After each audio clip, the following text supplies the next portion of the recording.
So, good lunch, Is this on? Is this working? Yes, it is. Good lunch, everyone. I hope you enjoy the J Dogs. We're pleased to do our annual Seed Summit. This is a co-hosted event between the Utah Valley Entrepreneurial Forum and Beehive Startups.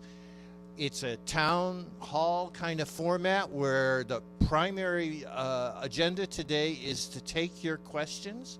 We have had questions submitted through our website by people in advance, which we gave to our panelists, and so that they could at least prepare a couple of polished answers as we go along.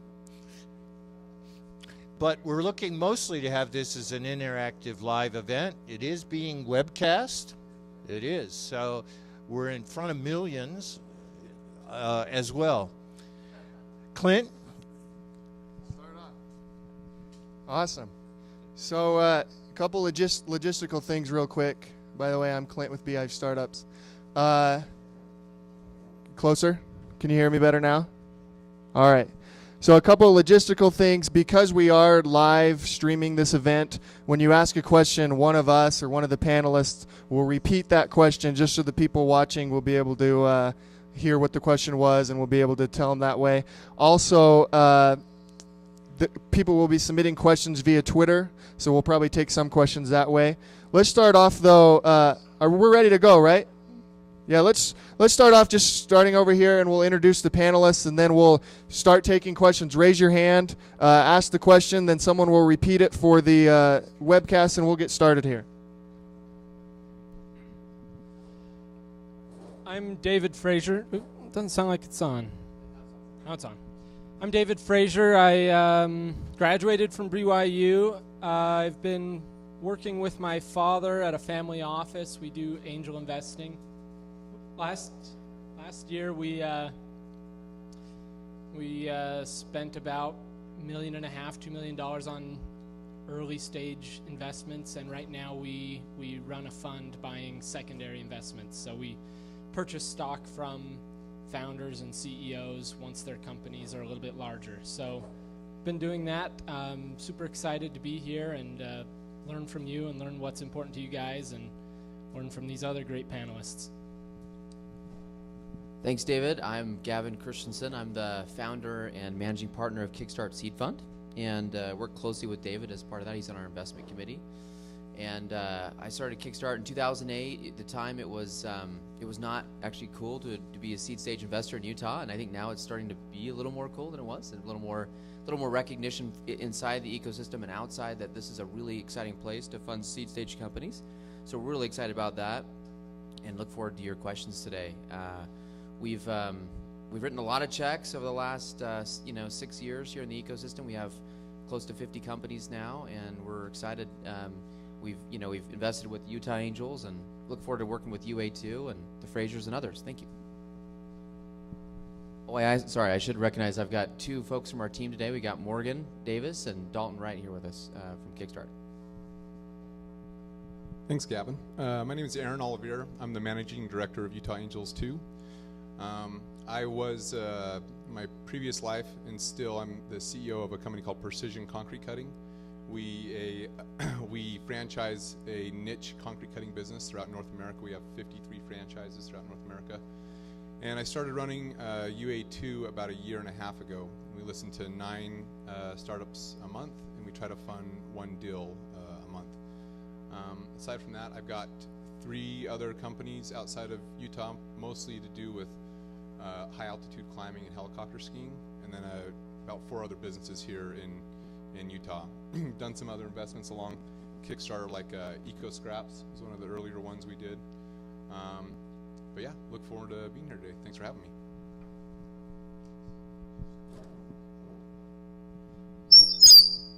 Jeez. Let's just start. Who has a question for any of the panelists? Is everyone's ears okay after that? It affected me the most. Hey, yeah.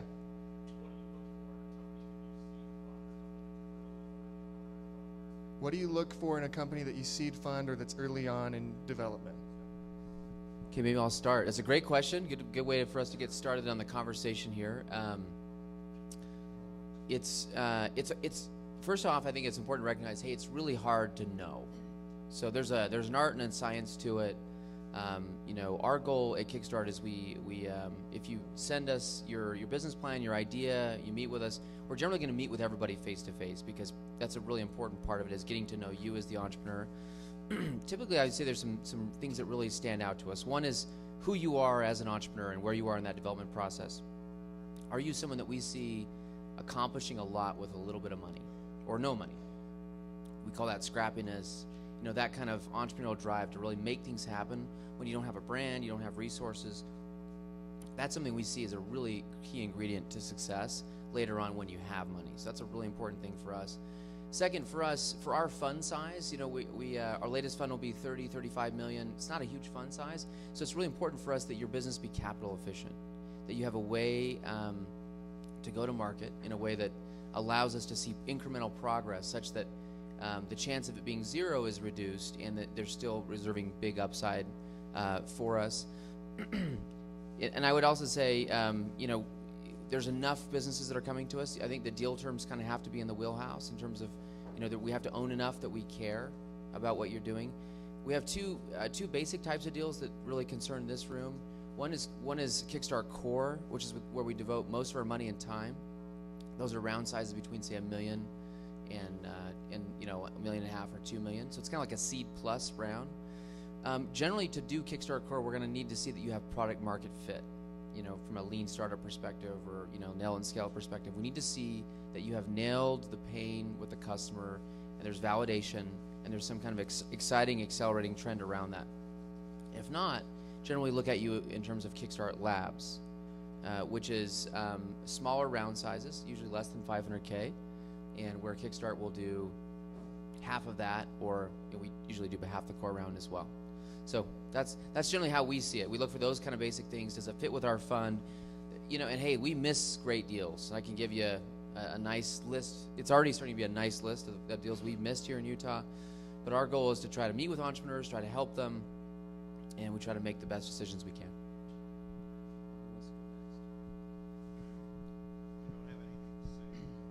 Sounds good to me.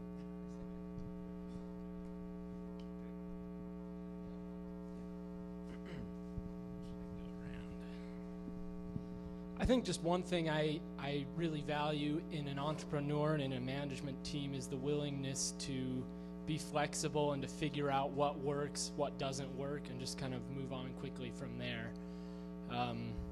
My brother runs a startup. He started a company, EmployeeReferrals.com, maybe 2.5 years ago, and they've gone through dozens and dozens of iterations of who they're targeting, who actually pays them, who doesn't, how they do their marketing, just every facet of their company. And so it seems like something really valuable in an early stage company is someone who recognizes that it's not the final form of their business, and they look like they're capable of kind of rolling with the punches and moving forward and staying dedicated.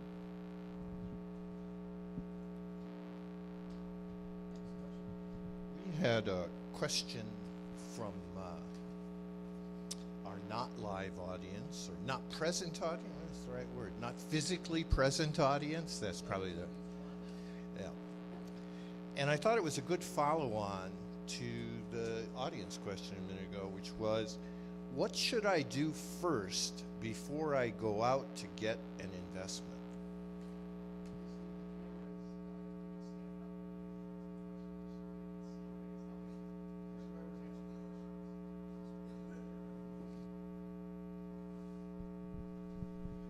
I think Gavin touched base on this in his previous answer, but it's like the nail it and scale it model. So many times I see companies come in and they have a really good idea, but they haven't done a good enough amount of market research. There's a number of companies, I'm sure you've heard of Boom Startup. Down here there's one, and there's one up in Salt Lake. And a lot of these companies have really good ideas, and they've done some validation, but they haven't gotten true validation. Let me give you an example. Somebody showed me a logo of this new company that they're running. He said, "Oh, isn't this a great logo?" I said, "No, actually I don't like this, this, and this. It limits you to this in case you wanted to go into these other verticals or other markets." and they said, well, geez, I've asked 50 people, and they all said they love it. What's wrong with you? And I said, well, you're asking the wrong people. You're asking your friends, your family. Of course they're going to say they love it. So true market validation and market research is going out to those consumers that actually might be interested in buying your product and have them give you the true, honest feedback. So occasionally we have companies come to the Utah Angels looking for money, and they have what they think is a great idea. They've done some market research into what other companies are doing, but they really haven't gone out there and validated it with the customer. And at that point, it's just an idea. Ideas aren't worth anything. Idea that can be monetized and there's some validity to that makes it so much more attractive to put money into it. There's so many great ideas, but can they be monetized is the real question. So as you guys are thinking about ideas and businesses, go talk to people that you don't know or that may not like you for real good feedback. Otherwise, if you go to your friends and family and people you know, they're all going to say, oh, that's so great. Way to go, Billy. You've done a good job. But really, no one else is going to be buying it other than maybe your relatives. So good market research is absolutely key. The other main thing is before you start looking for investment, know what you're looking for. Know how much you're asking for. Know what you're going to use the money for. Know who's on your team and who's going to be in charge of that money. And then certainly the flexibility thing is mentioned earlier.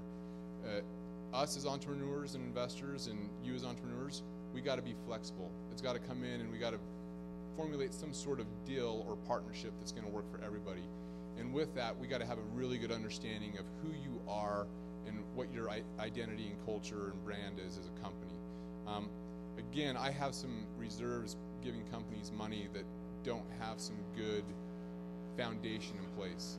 These are things like systems, just very basic rudimentary things that can poise them for growth, because quite honestly, unless it's an emotional investment, I don't invest in companies that don't have a high growth path.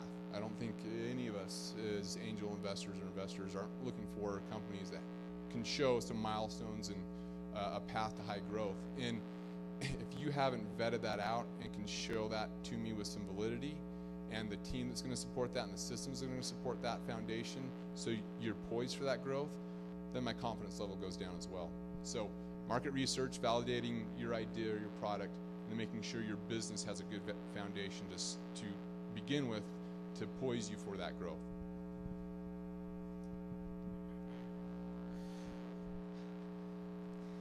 So I would take a step back. What do you need to do before you meet with an investor? I would say, remember the context that you're actually thinking about fundraising. Sometimes we have these conversations. It's all about, what do I say and how do I get the optimal valuation? And I think take a step back and say, why are you starting the company, right? And the kind of entrepreneurs we like to invest in, the businesses we get excited about, are entrepreneurs that are trying to build something special, right? You have to be pretty remarkable to raise angel money, institutional money. It's kind of a 1% kind of outcome, and so it has to be pretty special, and so it's amazing how many entrepreneurs are willing to take a home equity line out, right? Tell their spouse, like, hey, I'm leaving my job, I'm doing this, without asking some of these questions that Aaron brings up. It's like you're kind of like, hey, you should. So entrepreneurs, it's hard, right? Because you really believe, you're excited, you get all the passion, but I think every great, really great serial entrepreneur is able to take that entrepreneur hat off, at least for like 5 minutes, and put on an investor hat or an outsider hat and say, is this the right opportunity for me? And sometimes when we meet with entrepreneurs, the service we try to give them is say, look, you're a great entrepreneur. This may not be the right market you've picked or product you've picked. So I would, I think that's a great point. Do your work up front. Try to put an investor hat on and really validate it, and make sure not everything makes sense for venture capital or angel capital. There's a lot of businesses that don't make sense for that. So moving to the actual meeting. Okay, so let's say it does make sense and you're raising capital. You talk about this for a long time. A couple of key things I would tell you. One is, remember it's a sales process. And the way I view a first meeting with an entrepreneur, it's like a honeymoon, right? It's a honeymoon. Everybody's on their best behavior. We'll leave it there. Everybody's on their best behavior, right? So, if the entrepreneur does something weird or otherwise, generally when we invest, it's like an 8 to 12 year process. So if something happens, I'm like, that was weird, or that seemed a little bit unethical, or on and on and on. It's kind of like, what's going to be like when this is tough, right? So just think about that for one, and so that you want to have your ducks in a row before you start fundraising, because you're putting your best face forward. The more the investor digs, the more thing they're going to find out. Probably good, but also bad. Just something to think about. And the other thing I would say is, we're often surprised with how good entrepreneurs are here in Utah, but we're also there's times we're surprised by how few entrepreneurs actually do some basic work in terms of like, hey, who am I meeting with? Just like you would if you're trying to sell an enterprise customer, who am I meeting with? What kind of deals they like to do? What is market, in terms of terms for something like what I'm doing?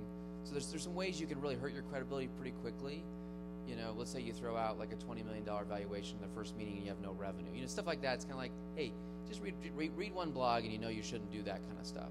So and it's not, we want to give, especially young entrepreneurs, we give them a pass on a lot of that, but you do a little homework, I would say.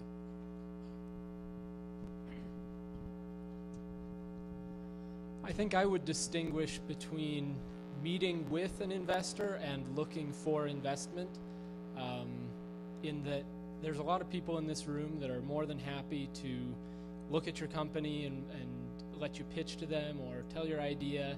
Mike Alder or Steve Grizel, these guys don't do anything all day, so they'd love for you to come in and just say, here's what I'm thinking, this is what I want to do, these are the people, this is everything I'm thinking about, and I'm sure they'll have some great feedback and some really specific feedback, more specific than we can be on this panel. So I would just encourage you to reach out to investors that before maybe you even need the money or you're ready to push the go button on fundraising. And I definitely for people like Kickstart and UA2, their reputations depend on them keeping your idea. It's kind of secret, and if you come and pitch an idea and they steal it, then no one's going to bring an idea to them ever again. So they're very careful with things like that, and I think you're very safe to get specific feedback before you raise money. Today as well. But before we go any further, I'd like to ask our Radical family if you could pray.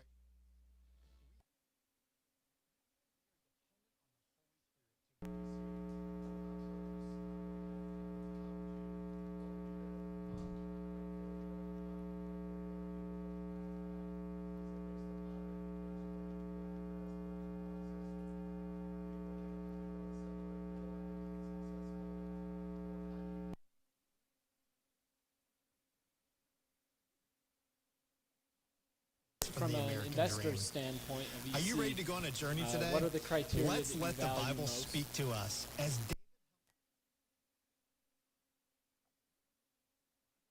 Oh, I'm sorry. Yeah, so as a business owner, what criteria is most important to a potential investor? In a potential investor? I'm going to let Gavin do this. Okay, thank you. So my team is smiling because we've been having this conversation a lot internally. As we try to scale up what we're doing at Kickstart, one of the things we're really thinking about is saying, okay, we've done some things that have worked well with our entrepreneurs. How do we make it work for the next 40 companies? And also, we meet with a lot of young entrepreneurs, and I think there's a lot of confusion about what you should be looking for. So actually, and I think last time I was here like 3 weeks ago, I've got this pyramid that I'm building that's, so you guys know Maslow's hierarchy of needs, right? It's a pyramid. At the very bottom, it's like food, shelter, water, right? And then and then you move up from there. The very top is like self-actualization. So I think you want to think about a pyramid for the needs you have as an entrepreneur and your investor.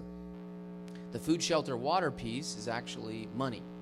So, like I say, it's essentially like a 1% to 2% scenario that you raise any money as an entrepreneur, right? That's especially from an angel or institutional. So the money being there is like really good. So that's a great problem to have if you're actually now choosing between sources of money. As you move up, the next thing I would say is I call it the do no harm, the Hippocratic oath kind of thing, which is that unfortunately there are some investors that can actively do harm to your business either because of their ethics, because of the way they operate, their personality, you know, on and on, right? So and we've all known people that could be that way. When an investor is investing in your business, that whatever that personality defect that maybe is there, it gets a bit amplified, right? Things may not go perfectly, entrepreneurs, right? That's, that happen, that happens to us all the time. How are they going to react when things don't go well or according to plan? And then as you move up of this, think about this, value chain moving up to the very top. The very top is what I would characterize as the game-changing investor, right? That is the role where the investor is, they're the reason that you got started. They were the first money in. They brought other people to the table. They helped you recruit. They helped you get your strategy right. Maybe there's a pivot along the way they advised on. And, maybe they make the introduction that leads to the actual exit of the company. And at Kickstart, our aspiration is to always be that kind. And I think if we're honest with ourselves, we think we're moving up and down that pyramid, but what we're trying to always be is, we're always the money, right? And we're always trying to do no harm, right? So, again, I'd encourage you, again, if you have choices, you're better off than most entrepreneurs. And so don't discount how important it is just to have a choice. The other thing I would add on this is, again, this is often a younger entrepreneur kind of thing, which is that recognize that entrepreneurship and venture capital is a multi-term game. It's a long-term game that's played out. Think about it, it's a game of Monopoly that happens every day for the next 30 years of your life. And so if you take all, if you they land on the hotels and you take all the money on the first round, it's going to come back around. So there's definitely like an element here of of karma, right? So you want to be careful not to over-negotiate at each turn, because there's going to be a time in your career or at that same investor where you're going to be in a weak spot, and you don't want to be, them feeling like, well, geez, last time, it didn't go as well. So just something to think about, and that's kind of how we have. Often with when it gets to terms, we use the term mutually disagreeable, right? That's usually how it goes. It's like, we overpaid, we're undervalued. That's probably how it should feel, right? So, some quick thoughts.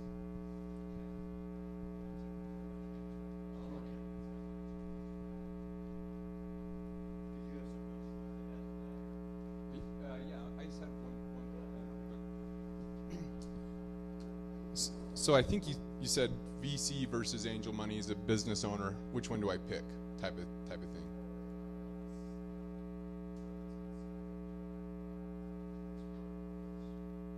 Where do I find the best money? And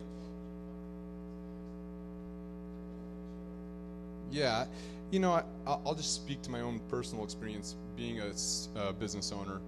To really get into the VC type money, you've got to have significant revenue. Unless you're looking at VCs that maybe don't fit the normal VC mold. My experience is to have a VC company look at you. They're going to want to come in and basically take over, and you don't have the control or power anymore. For me, I don't like that. If I'm a business owner, I've been used to doing things my own way. I don't want to have someone come in, and I don't want to be an employee. So VCs, a lot of that type of interaction happens, but on an average, to be with a good-sized VC or somebody that's kind of the norm, you got to be doing about $20 million a year in revenue. Angel money is different. It's so much more independent, and really we could talk about some of the other institutional type of investors or investing, but with angel investors, or really I'll just put it as anybody else, since VC is pretty specific, I would look for a strategic partner, kind of what Gavin was mentioning. You want to get with somebody who's going to add value other than just the money.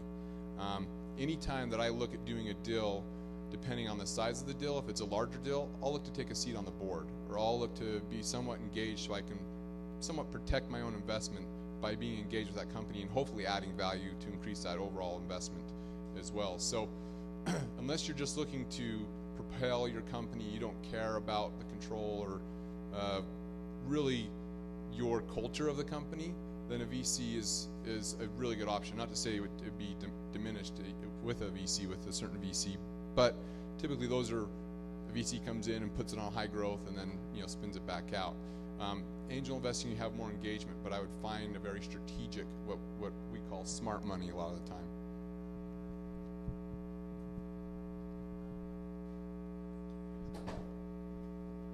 I'm just going to insert a little bit of information here. Really appreciate everybody being here.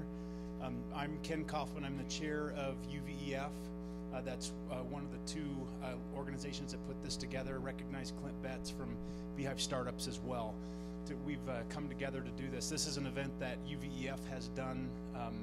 This is the second year now where we're doing this Seed Fund Summit, where we have the opportunity to talk about these things. And we specifically do it in June every year for one reason. That's because UVEF has its annual Top 25 Under 5 awards in July of every year. And right now is the time for you to be able to sign up for that. And I want to mention a couple things. The first one is Top 25 Under 5 means if your company is 5 years or younger, you have an opportunity to be listed as one of the top 25 companies in Utah. If you come to uvef.net, again, it's uvef.net, you can sign your organization up. And again, if you're 5 years or younger, you're in. And this year we're doing something new and different, and it's because of feedback from folks in our organization and from you. We're actually opening up a second category. It used to be that Top 25 Under 5 was only for those companies that were in revenue and had employees. Those were the two criteria to make it into the list for consideration for Top 25 Under 5. This year we're opening up a pre-revenue category. So it doesn't matter if you have employees yet, or if you do, that's great, but you will not be judged negatively. We're actually putting you in your own separate category if you're a pre-revenue startup. Again, sometime in the last 5 years. So come to uvef.net to sign up, and all of that is a catalyst for, and this whole event is a catalyst then for driving into July. When we do the awards announcements, there's a big press release. You'll get a logo that you can put on your website. And if you go look at our site now, and several of them are here, including Bubba and others who have been on our top 25 list in the past, and they all communicate that the credibility that comes from that award has helped them to land investment, to find partners, to build credibility with their employees, and so on and so forth. So there's a great benefit. Just want to encourage everyone to sign up for that if you have a company that's 5 years or newer, and then turn it back for all the great questions and feedback and comments here to this group.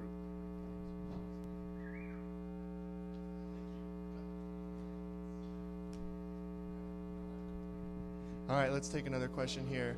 And remember, as entrepreneurs, it's very rare we get the chance to make VCs uncomfortable with questions. So now is a very cool opportunity. Awesome, let's do it. Is there anything wrong with Utah Valley?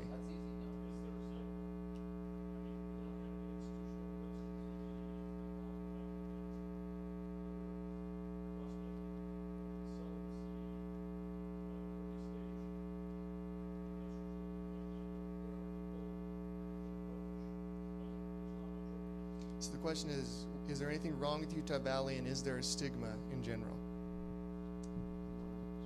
I think that's easy. I think there's absolutely not. I would say at least half of the deals we're doing are in Utah County. Yeah, so for us, we love Utah County. There's nothing but good we have to say about it, and we love the. It was Utah. It's another fun thing to kind of take a step back and realize how unique Utah County is. Demographically, it's the same demographics. It's like a developed country with like a third world country demographics. It's the average age is like 21, right? So it's super young, super exciting place to be. A lot of energy, a lot of optimism, enthusiasm, and a lot of. I was sitting down with an entrepreneur yesterday, and just think about how unique our culture is. And it really leads to great results. I was talking to some folks who's founded a very big business here locally based on the fact that people in Utah know how to sell. And we're seeing multiple billion-dollar businesses out of just that one insight. So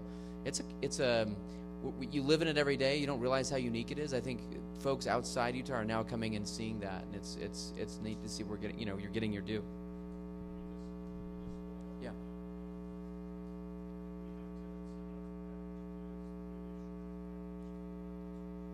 In Utah or Utah County? So the question is, do we package deals maybe wrong for investors?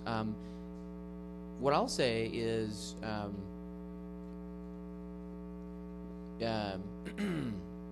No. I think that there's a tendency. I think again, that's more of a younger entrepreneur problem, is that you shouldn't mistake, good news with revenue, right? It's sort of the saying. So the fact that you had a great meeting and someone said, "Oh, we really like what you're doing. We think you're awesome," that's not revenue. That's not a term sheet. You go to the Bay Area, you meet with people, and they're like, "Hey, we love you." So I think there's a tendency, I think, for some entrepreneurs to really ride that wave of enthusiasm to maybe a point where it gets a little unrealistic. So I think what you want to do as an entrepreneur, I think, is you take money and you bring on partners. You want to make money, and this goes back to valuation of terms, but also it's also a general approach, which is my approach is like, hey, set expectations and over deliver. And I think as a young entrepreneur, you want to have a whole career of doing this. And so you want to make money for your investors. That's okay. That's what you want to do. That's how you stay in this business. And you talk to guys who've done this 3-4 times. They have the ability to drive any terms they want, but you'll find those are some of the most reasonable folks on terms out there. There's some notable exceptions, but you'll find that some of those folks who've done this 3-4 times now, they're very reasonable. So I would just say that's probably an area that we've seen as a bit of a trend at times in Utah County. Yeah. Anybody else? There's an interesting story here. There's a company, I can speak about them because I think it's public news now, but it's a company in Pleasant Grove called Weave. They came to Utah Angels 2 looking to raise some money with a valuation around $7 million. They went out to the Bay Area and got accepted to the Y Combinator. And they came out of that with a $35 million valuation, and that's when I chose to invest, not when they came to me 6 months ago.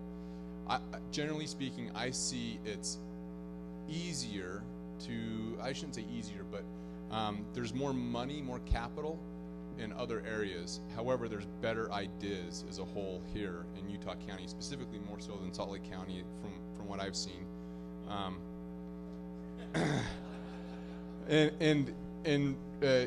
But as a whole, I think if you've got a legitimate business and you're looking for real dollars, I typically tend to encourage people to go outside of the state because of our culture, we're sometimes a little conservative, and sometimes you'll get beat up more on the valuation here in Utah as opposed to going outside. And a great follow-on question from our virtual audience. What specific metrics should I use to value my company?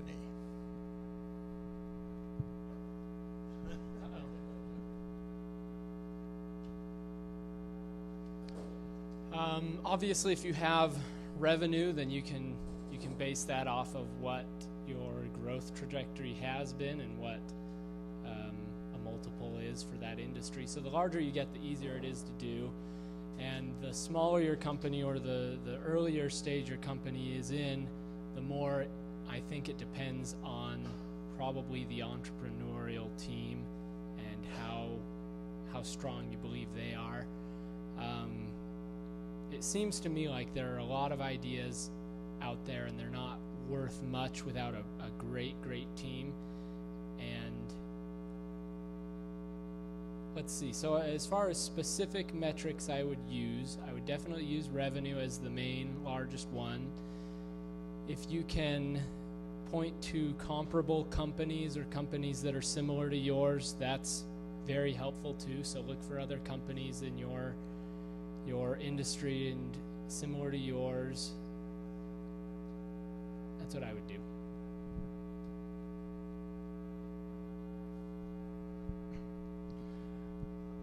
Yeah, there's a lot of different methods here. Depending on the industry, they can say, oh, it's X times revenue or X times EBITDA or something to that nature. So many times more recently, we've been hearing these tech companies come in. And with UA2, we try to focus on tech companies. It doesn't always work that way, but the big thing right now is SaaS. Everyone thinks that they've built some sort of SaaS platform, that their valuation is astronomical, which isn't true. They point to companies like, oh, if you look at such and such, Salesforce or this or that, and they give these companies that have these ridiculous valuations because they've had been able to capture so much of the market. Well, just because you have a SaaS product doesn't make the valuation or the valuator of your company go up by 100%.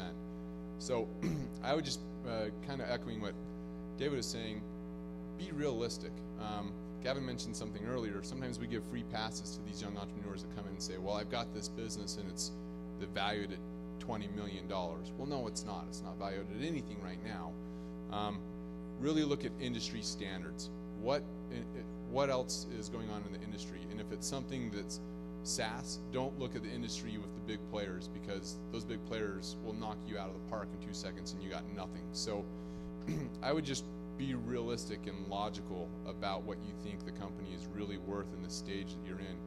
You can apply all sorts of principles and calculations and things like that, and I can give you all sorts of valuators and spreadsheets that can do that for you. But ultimately, I find that most small business owners or young entrepreneurs have a pretty good idea, unless they're highly emotional about it, about what their valuation is. So I just think logic is probably one of the biggest suggestions I would give.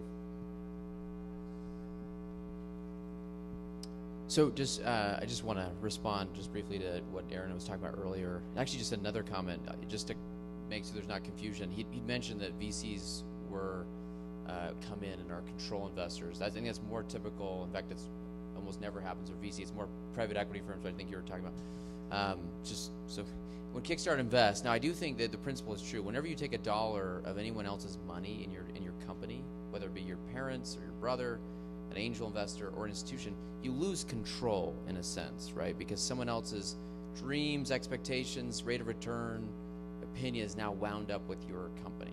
So that is like an important thing to recognize.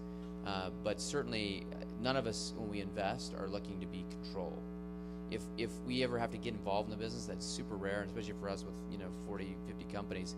We never want to do that. And so the idea that you become an employee when you take money is definitely not true. However, I think it's you want to make sure you're the analogy for say venture funding is kind of rocket fuel, and so where you're aimed trajectory wise really makes a difference when you kind of hit the igniter switch. And if you're not ready to hit that and you're not aimed right, it's going to be a messy kind of outcome. So just a couple thoughts for you there. Thought of something else that I think is important is that to value your company, it's a negotiation between you and a large number of other parties. So I feel like you ought to get the highest valuation you can within reason. And I look at other angel investors and I see investments they made and I think to myself, wow, they overpaid. But from an entrepreneurial standpoint, that's great and that's exactly what you want. So your company's worth what you can convince people that it's worth, and if you can negotiate a higher value, then I would encourage you to do that. And so I think that's a big part, is just selling your company and just pitching them and saying the value and believing in it, and that'll do you a lot of good. And if you say a value that's too high, that's not realistic, then they'll say a lower value and you'll say, meet them in the middle somewhere. So it doesn't hurt to say that your value is a little bit higher than it may actually be. Sorry, I just weigh in on terms a little. This is a conversation we have a lot with entrepreneurs. I'll go back to my metaphor of the multi-round game that's repeated. I'm someone that believes that valuations matter, and so you have a pre-money, which is what you're worth. There's the money that goes in. That adds up to the post-money. That's effectively the value of your company at which you have to raise money. At that post-money, anything lower than that is what's called a down round, and it's a very disruptive thing for your company. And often investors won't touch a company that needs a down round. It's kind of like the analogy is you're walking around with like spaghettis on your face, and everyone's like, they don't want to look at you, but they're not telling you that they have spaghetti on your face. Just kind of like, I don't want to look at you. And so a very common mistake for young entrepreneurs is to raise at a very high post money, such that everything has to go perfect, or 80% of perfect, for them to be worth that, or 2x that, which is that's your bogey. Each time you raise money, 2x up. So in a sense, when you raise money, you're setting the bar. Remember, it's rare that an entrepreneur raises money once. Usually it's 3, 4, 5 times, and you want to win every time.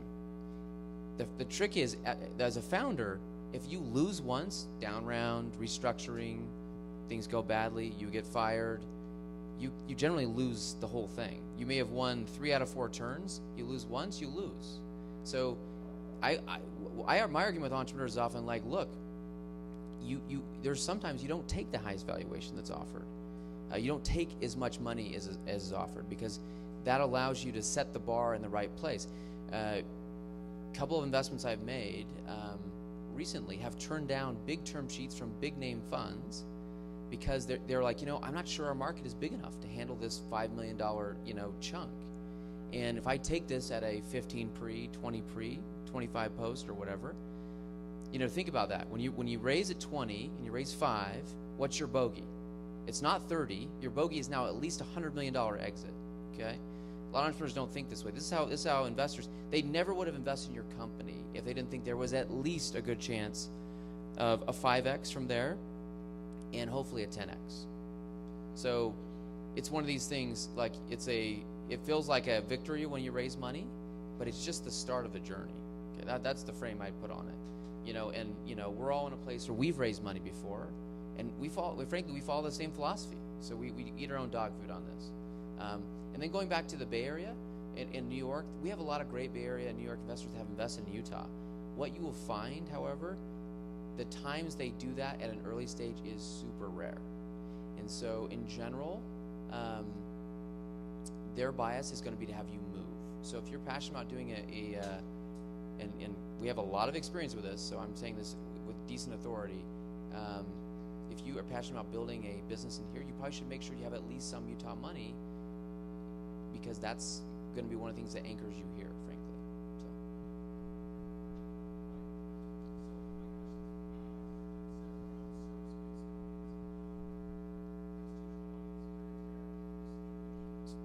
So. Service-based? Okay.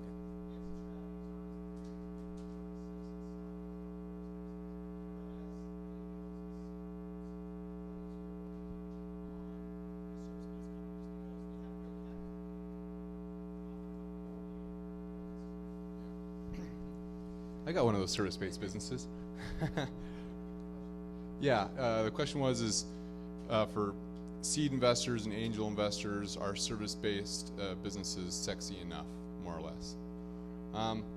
And yeah, I think it really kind of depends on the type of business. Typically, service-based businesses, the margins aren't always great. So I tend to go to the margins first, and then I look at the industry that they're in. And so many times, regardless of what the business is, they'll give me the TAM, the total addressable market. It's a $100 billion market, and I'm going to get 8% of that. No, you're not. You're never going to get 8%. It's just too difficult to do that. But depending on the type of business, and if they're in a really good niche and they can hammer down and really capture a bunch of that market share, then I always have interest in it, because typically these service-based companies, if they're doing it right, it's like an annuity.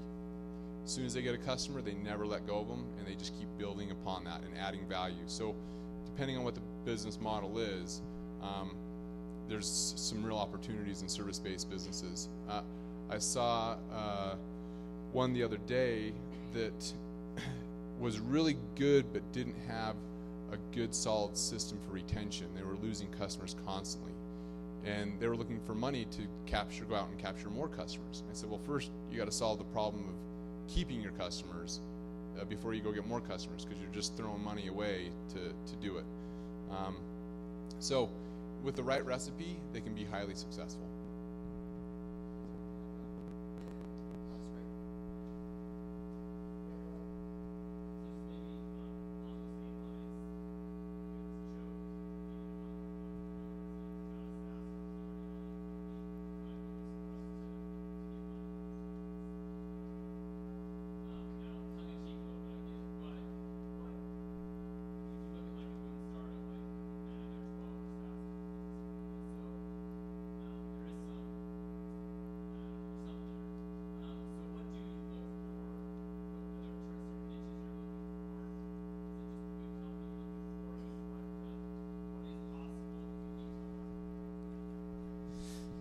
So it's a good question. I mean, so maybe, think about why SaaS is appealing to investors. That's probably the good part to start, which is, Aaron did a good, prelude to that, which is recurring revenue, high gross margins, often capital efficient business models.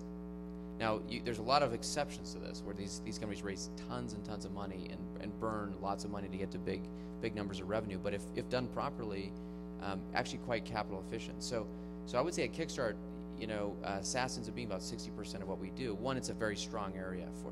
And here's another interesting question: why are we so good at SaaS in Utah? Right? Why are we like top 3 place in the world for this? Is it our technology? Yes.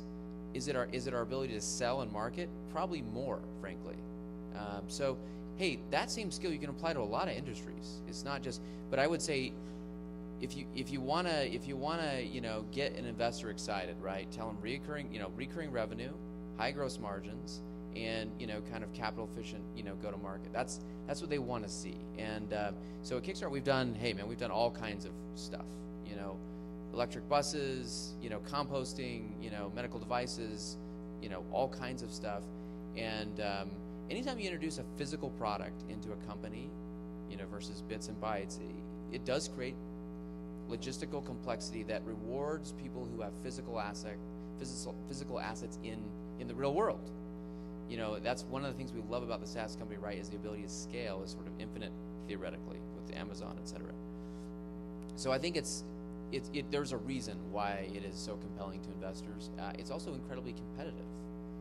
So there's a lot of other kind of businesses that we would fund, that we have funded, and we've had a lot of success with. But they kind of have to maybe learn from SaaS and say, okay, how can we figure out how to make this reoccurring and high gross margin?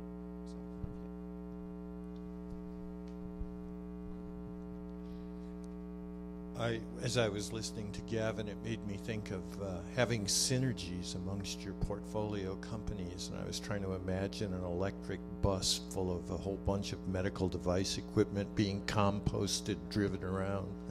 Not quite sure I've got the synergy on those. As we're getting towards the end of our luncheon here, I thought this question was kind of compelling. Can I wait too long before I seek investment?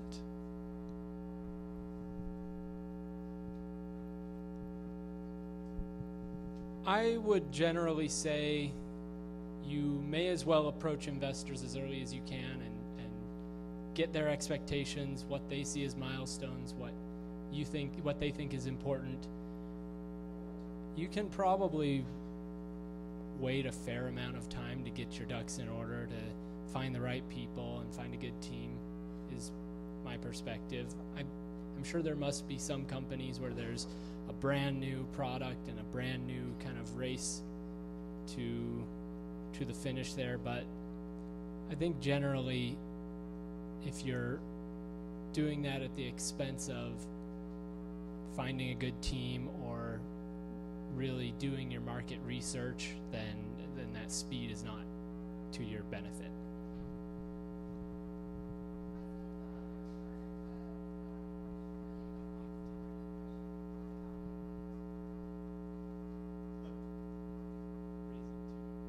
Raising money too early?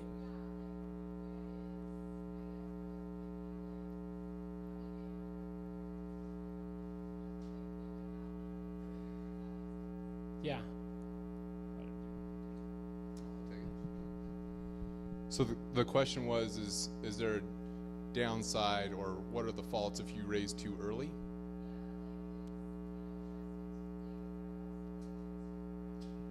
Hey, if you can raise money early, if you can get money early, there's no downside. I think the challenge is actually getting investors to give you money.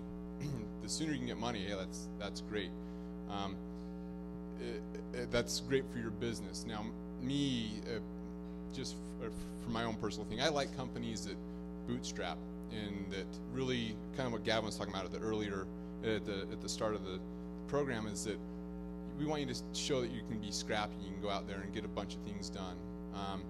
But if you have the ability to go out there and raise a bunch of money right off the bat, then I don't see any major downfall. Just keep in mind that you're going to have to raise future rounds in the future, and it's go along with that same scale with the 5x and 10x for your investors and so on and so forth. Going back to the previous question and kind of echoing what David was saying, I don't see any problem at all going and talking to investors or mentors or people in this realm as early as you possibly can, because the more that you're kind of educated on the process, the better you are going to be when you actually go out and ask to raise money. So stimulating, talking about raising money is different than actually going out and raising money. So I would encourage anybody to go out there and network and to start talking to investors as soon as possible, but get your business to a point to where you've been informed enough and are educated enough to go out there and actually start raising the money.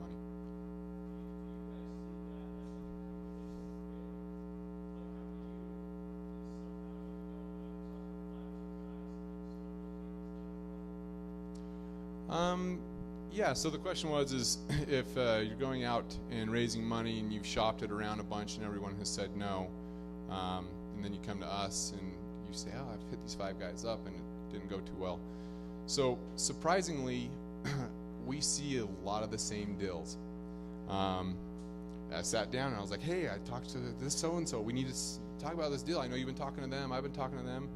I think Steve and I talk on a weekly basis about other deals. And so word gets around pretty quick in these certain groups. So if you know you've gone in and you've gotten just shot down over and over and over again, that doesn't bode well for you, because if you've been to the Salt Lake Angels and come to the Utah Angels, then we'll say, well, what do they say?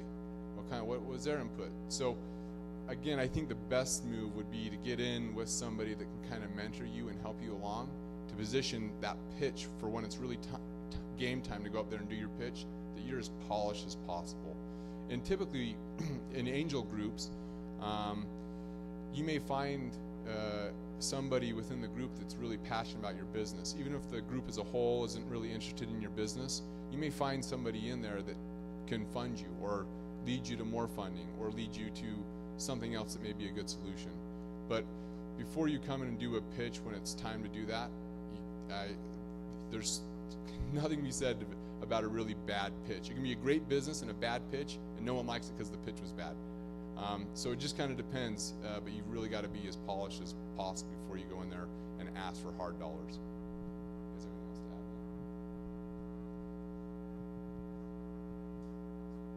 Yeah, we're going to wrap it up here. Real quick, Jordan Burke and Tessa are here. They're planning Utah Tech Week. We had a community meeting. Come meet with them afterwards if you want to get involved in Utah Tech Week. It's a really cool thing. It's probably going to happen mid-October, somewhere around there. We'll take one more question.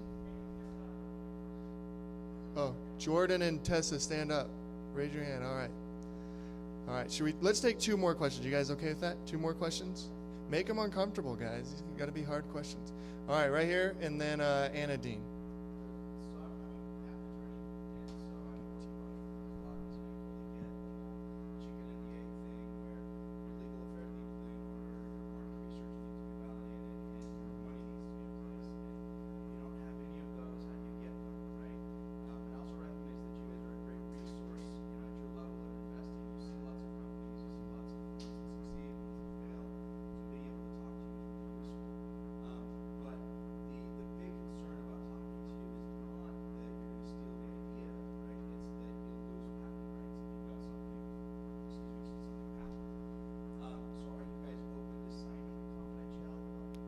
No. Unfortunately, no. Yeah, it's kind of you'll never meet a VC that will. I mean, maybe I've signed 2 in my career, you know. So as far as things that they need to have in place before they come talk to you, they need to have at least some of their legal stuff in place so that they can be free to talk to you, right? They need to have at least some market research done so that they have something to talk to you about, right? And I think that's sort of what the questions were. Is there a time where it's too early to come talk to you? And if they come talk to you and they just don't know anything and don't have anything, I think that's probably too early, right? I think that's just generally good advice for anybody doing anything, really. It's like, when you meet with somebody who, it's whether it be an attorney or it's a business partner, and you don't know what you're doing, it's just not that, unless it's a good friend, it's just not that productive of a conversation. So I think it's, I think there's people who pull it off really well, of kind of like, hey, I'm an experienced entrepreneur. I'm this, and I'm looking at these ideas. I want to get your feedback. We've had very productive conversations like that, but it depends on where you are in your career, and I think whether you can pull that off. Yeah. Just because you're an attorney, I always recommend stay away from attorneys. They give bad advice. They give bad business advice, I should say.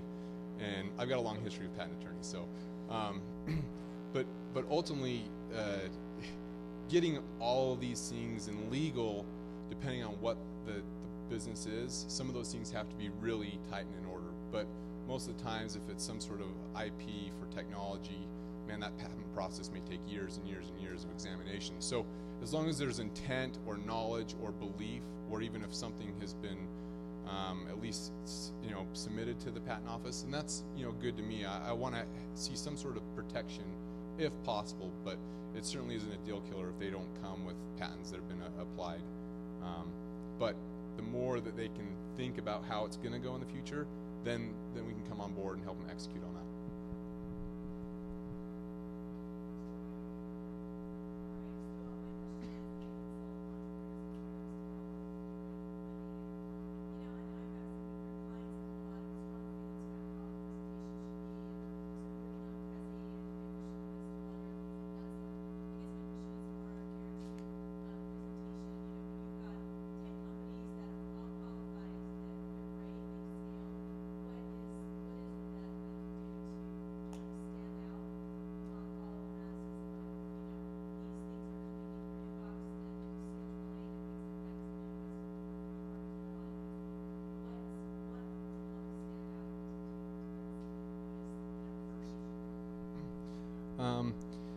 Yeah, through basically how we see most of our companies, they just submit through ua2.co, and we probably get 30 to 40 companies submit a month.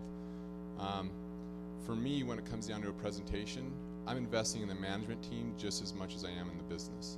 And so you've got to have a very good management team, or very defined roles of who's doing what. And it's hard to see that even before we come and hear a pitch. But basically, we want to see that it's not, before I even invite a company to come do a pitch, I want to see that it's not just an idea. I want to see there's been some validation, and there's a true pain that's being solved that can be monetized. Very basic. And we ask for just a couple of questions, and then based on that, to show that validation is there. And then we ask about the growth potential. And for us, for the Utah Angels too, we hear 9 companies pitch at the first of the month, and then we narrow that down to 3 by the end of the month. So even that 9, there's 2/3 of that is garbage. I shouldn't say all garbage, but things that we're just not interested in. And it could be a number of things that we didn't vet out in the application process, and they come and they tell us their company's worth $100 million, they have no revenue. So just think about the business fundamentals, I would say, before a pitch, and show that there's some true validity to what they're saying their business idea is. And then lastly, just make sure they're really strong on their presentation skills. Especially with us, we're hearing so many pitches sometimes over and over, and day in and day out, I tend to forget them sometimes. So you've got to make that presentation really strong. And I think that one of the biggest things that I see is confidence. If they're presenting with confidence, or if they're presenting just because I see a lot of people come in and they're shaking because they're terrified, and it is. It's sometimes a terrifying experience. But the more confidence I see that they have in their company and their ability, the more confidence it gives me as an investor. You guys have anything else? You guys have seen a bunch of these. I'll just be real quick. I think, Aaron, the words Aaron said were the right ones. Validation of what your idea is. The other thing I would say is, in your pitch material, if there's anything that just doesn't seem right, if you say my market is $100 billion, and you don't think that's right, if there's something that's off and you make a big claim, then you wonder if all the other claims aren't quite right. So I would just look at it from a perspective of, make sure everything you're claiming is pretty agreeable and pretty, normal. And if there's something that's a red flag, then you think, well, there must be other red flags that I don't see. want to thank our panel today. There's other questions out there, so I'd like you to come up and approach the individual panel member. I want to respect everybody's time so that they can get back to their day job. Thank you so much for your panel. Thank you for the audience input. We'll look forward to seeing you again at our next luncheon. Bye now.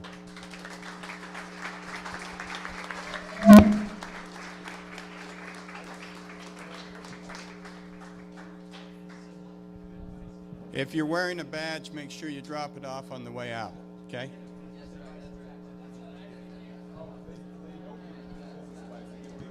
Right, yeah. No, it sounded like there was a story.